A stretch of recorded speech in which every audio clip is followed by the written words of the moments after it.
দেখো না।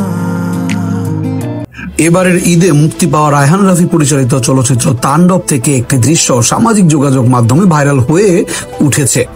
ভাইরাল হওয়া ছবিতে দেখা যাচ্ছে অভিনেতা শাকিব খানকে কয়েদির পোশাকে, হাতে খাবারের প্লেট, চোখে অশ্রু আর মুখে বিষাদের ছাপ।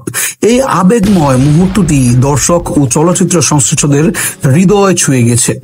এই স্থির চিত্রগুলো ফেসবুকের নানা প্রোফাইল, সিনেমা গ্রুপ ও পেজে ঘুরে বেড়াচ্ছে। শাকিব খানের এই বাস্তবসম্মত অভিব্যক্তি দেখে অনেকেই মন্তব্য করছেন, তিনি শুধু অভিনয় করছেন না, বরং চরিত্রের ভেতরে সম্পূর্ণভাবে ঢুকে গেছেন।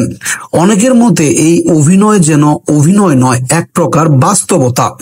ছবিটি শেয়ার করে দর্শক ও বিনোদন অঙ্গনের অনেকে তার অভিনয়ের প্রতি মনোযোগ, আবেগ ও পেশাদারিত্বর ভূয়সী প্রশংসা করছেন। নির্মাতা দেবাশিস বিশ্বাস ছবিটি শেয়ার করে লিখেছেন, আপনি বেঁচে থাকুন, শতবর্ষী হন, আপনার মাধ্যমে বাংলাদেশি সিনেমা বেঁচে থাকুক।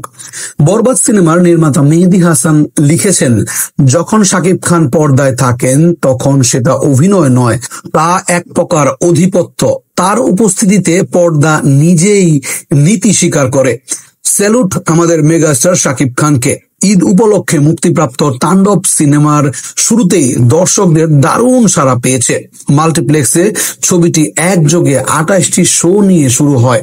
পাশাপাশি দেশের শতাধিক প্রেক্ষাগৃহেও চলছে প্রদর্শনী।